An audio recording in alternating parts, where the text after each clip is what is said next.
So hello everyone, मेरा नाम सौरभ है और आई होप आप सबकी पढ़ाई बहुत अच्छी चल रही होगी। So today in this video I have come up with the question. जुलाई 2021 में एग्जाम में सीए फाइनल लॉ का एक क्वेश्चन आया था जो कि based on foreign exchange management act 1999 पे।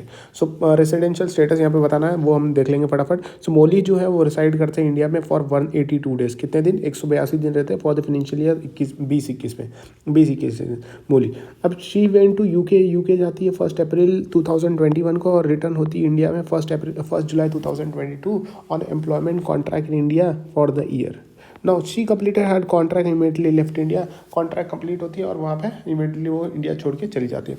Under section 25 of FEMA act 1999 2V determine करना है आपको residential status of Molly for the following years. एक तो 21-22 का आपको रेसिडेंशियल स्टेटस बताना है और 2022-23 का।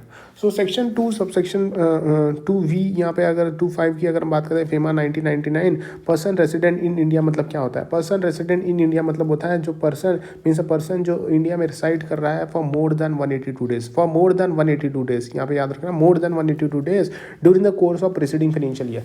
अगर कोई पर्सन प्रीसीडिंग फाइनेंशियल ईयर में 182 दिन से ज़्यादा है तो उसे पर्सन रेसिडेंट इन इंडिया माना जाएगा, बट डज नॉट इंक्लूड। लेकिन पर्सन रेसिडेंट इन इंडिया नहीं माना जाएगा अगर कोई पर्सन जो है वो आउटसाइड इंडिया जाता है या फिर हु स्टेज आउटसाइड इंडिया। कोई पर्सन आउटसाइड इंडिया जाता है या फिर हु स्टे आउटसाइड इंडिया, क्यों जा रहा है? For taking up employment outside India.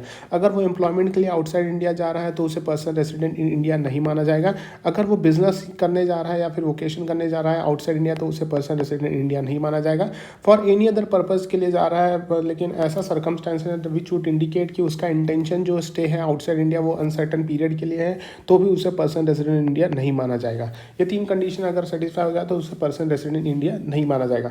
लेकिन अगर कोई पर्सन जो इंडिया में आता है या फिर स्टे करता है इंडिया में either in case otherwise and for, अगर वो इंडिया में आता है कोई पर्सन रेसिडेंट इंडिया में आता है फॉर टेकिंग तो उसे पर्सन रेसिडेंट इन इंडिया माना जाएगा अगर वो यहाँ पे इंडिया में आ रहा है for taking up employment in India. अगर वो इंडिया में आ रहा है फॉर टेकिंग अप एम्प्लॉयमेंट के लिए, एम्प्लॉयमेंट पर्पज़ के लिए आ रहा है तो उसे पर्सन रेसिडेंट इंडिया माना जाएगा।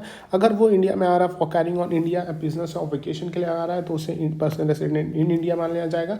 और कोई अदर पर्पज़ के लिए आ रहा है ऐसा सर्कमस्टेंस जो इंडिकेट करे उसका इंटेंशन कि वो इंडिया में रहेगा अनसर्टन पीरियड के लिए तो भी उसे पर्सन रेसिडेंट इन इंडिया मान लिया जाएगा। सो आफ्टर डेफिनेशन यहाँ पे फटाफट प्रोविजन देख लेंगे। इन अकॉर्डेंस विद वो डेफिनेशन रेसिडेंशियल स्टेट ऑफ मोली following financial years will be as follow. So यहाँ पे फाइनेंशियल ईयर 2021-22 में अगर हम देखें तो प्रेसिडिंग फाइनेंशियल ईयर 2021 में मोली जो है वो साइड करती है 182 डेज, मतलब which is not more than 182 days. मतलब यहाँ पे मोर देन 182 डेज होना चाहिए लेकिन 182 डेज है इसलिए यहाँ पे रिक्वायरमेंट कंप्लाई नहीं हो रहा। पिछले साल का रिक्वायरमेंट नहीं comply with requirement of number of days that is more than 182 days है।